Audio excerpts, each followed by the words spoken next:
This video is to show you once you have logged in to Office 365, how to access a file and from there save a file. And I say access a file, technically it could be access a file or access an application. So if you scroll down here are some of the different files that I possibly could access, meaning these are the last few that I've been in.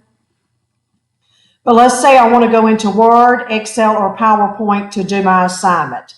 I'm going to use Word as the example, even though Word, Excel, and PowerPoint will all work the same for this instruction. So let's go ahead and access Word as if we're getting ready to start a new assignment. That means we would start with a blank document. And this holds true for Word, Excel, or PowerPoint. If you will look at the top prior to naming it, it will show up with a name that the system has given it. In this particular case, it is document 5 because this is the 5th Word document that I have been in today to use as an example.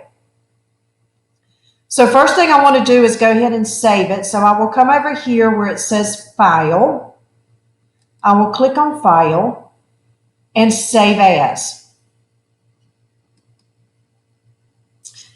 And what I'm going to do, because I want a copy saved with a name that I name it, I will go here and I will press Save As. Then the Save As dialog box is going to come up, and I am going to name this, since today is August the 25th, and it is a Tuesday, I'm going to name it T825. The reason is because this is my Tuesday 825 assignment. Now, I want you to notice that I cannot put a slash in here, but I can put a dash. So I could do T8-25, or I can simply just do T825. It depends on you. In this case, let's pretend that this is my Exploring Computers class. Even though I do not have a class named that, let's assume that that's what it is. I would say Exploring Computers and Technology. Now, what I want you to notice is I spelled out the word and. The reason I spelled out the word and is because if I try to use the ampersand sign, it will not allow me to save it.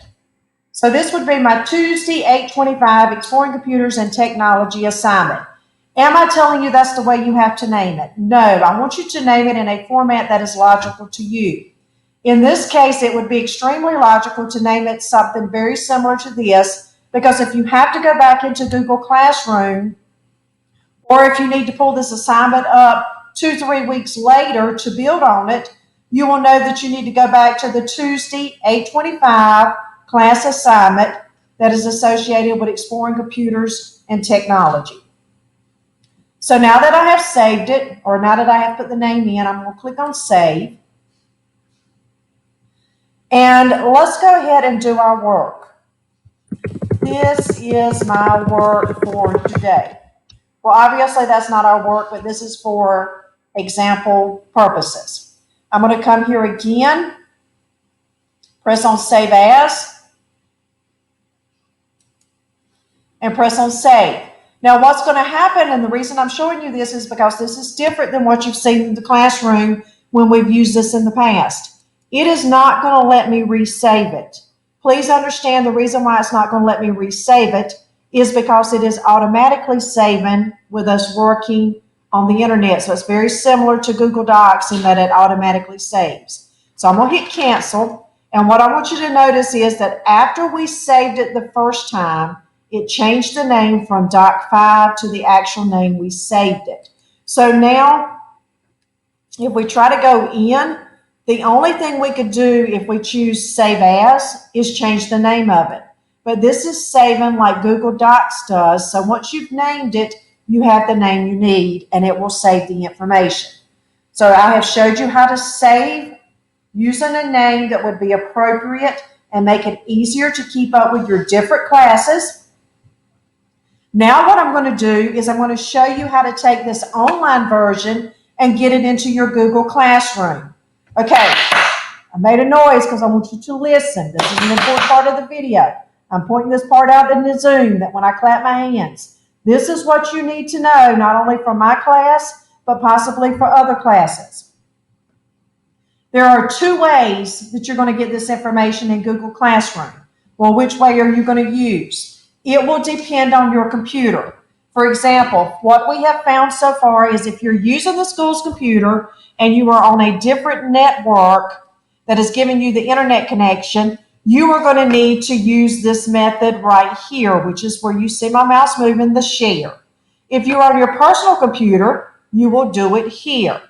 So I am going to show you two different ways to get your information to your computer so that you can share it in the Google Classroom. I am going to start as if you had a personal computer. So if you have a personal computer, you would simply, once your work is done, you've saved it on the internet, now you need to get a copy in Google Classroom. You press File, Save As, Download a copy. When I download that copy, before I click it, it's going to download here. I'm not sure if you see the tools showing up, and that's why I wanted to point this out, but it will download in the bottom left-hand corner. So I've pressed download. It's going to ask me, do I want to download the copy or close? In this case, yes, I definitely want to download a copy of it to work offline. So if you look, bottom left-hand corner, it showed up. That is if you have your personal computer. If you do not have a personal computer or it will not let you do that, then you will come over to Share. So if we click on Share, instead of giving you the actual file, it's going to give you a link. So you cannot press Copy Link and make this work because it is forcing you to put in an email address. It does not matter to me whether you put in my email address or you put in your email address. In this particular case, I'm going to go ahead and start typing my name. It's going to show up, so I'm going to press my name to select it. And then it's going to be Copy Link. I want to go back for just a minute and show you this again. Notice I came in here. I typed my name or the name of the teacher you're sending it to. I did not press send. Please, please, please do not press send. Because here is what will happen. Your teacher will get that email. But your teacher has more than one classroom, and they are grading inside of Google Classroom. They are not grading inside of their email. So you need to make sure that your assignment makes it into your Google Classroom, number one, for you, so you can reference back to it and know that it was submitted. Number two, because that is where your teacher will be placing your grades. Your teacher is working in Google Classroom to do the grades. So once again, I'm going to press Copy Link. It shows me that it has been copied. So now I'm going to X out and I am ready to move over to the Google Classroom to submit this assignment. I'm going into the Google Classroom and there's not an assignment named 825. So what I'm going to do is I'm going to go into an assignment that I have not submitted anything yet and show you. Okay, so this is a very good one to use. So this assignment is not the actual 825 assignment. It just happens to be the one I have for demonstration purposes, because obviously you're not going to be doing 825 every time you submit. But I'm going to look for the assignment that I want to submit. I'm going to click on it and say View Assignment. I am going to go to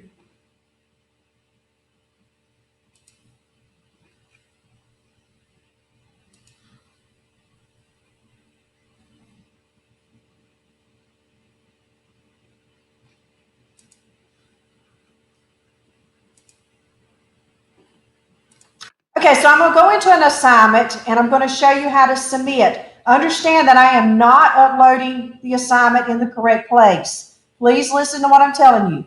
I am sitting in a class as a student for demonstration purposes. There is not a class assignment titled T825. So I'm going to use an old one for demonstration purposes only.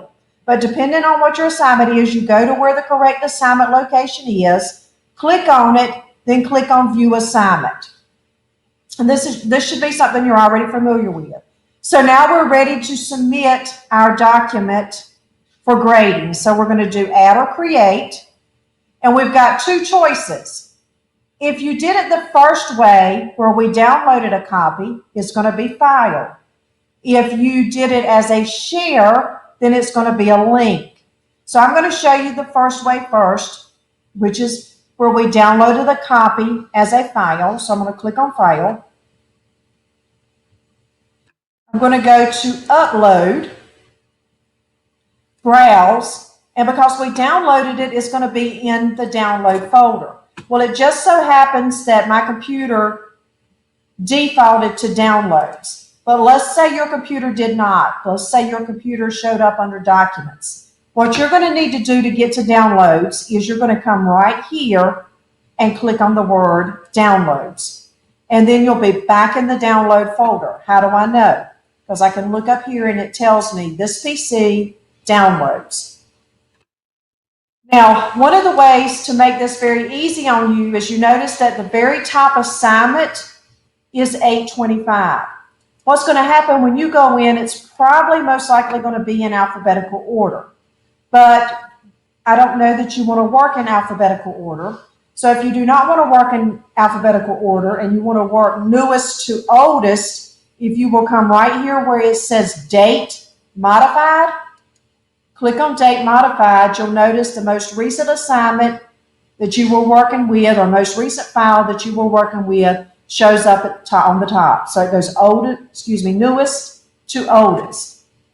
I'm going to hit Date Modified again, and I want you to notice now it goes oldest to newest. So if I click Date Modified, I now have newest to oldest. Do not make the mistake of doing the down arrow. You want to actually click the word Date Modified. If I click the arrow, you're going to get a totally different message, and that is not what you're looking for. Click on the word either Date or on the word Modified until it sorts the direction you want. If you do not want it sorting by date and you want it sorting alphabetically, click on Name. That's in ascending order. Or click on Name again for descending order. I'm going to go back to Date Modified because that's my preferred way.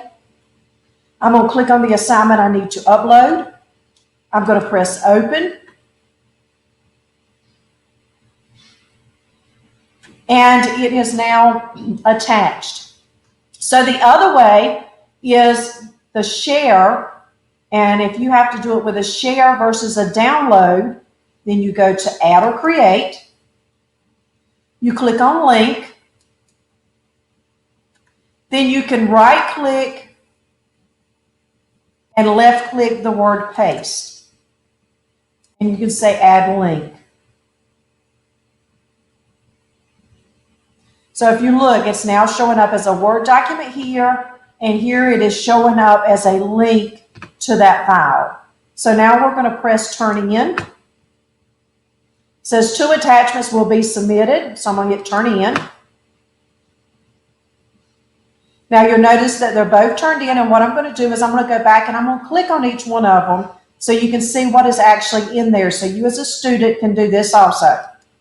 We're going to click on the first one, and it comes up, this is my work for today, and it's showing an online version of it. If you need to make some type of changes, you can go to Google Docs, or if you have Word installed on your computer like I do, you could connect more apps and it would download as a Word document. However, let's go back to this. You should not need to use either one of those if you're working in Office 365 because you did save a copy of this file in Office 365. So now let's go look at the other version. This is the linked version. So what I want you to notice on the linked version, when I clicked on that, it took us to that linked file. And you'll notice it is an online version because you see our web browser tab showing up. So I've gave you 2 ways. This is the long video. Now what I'm going to do is a short video.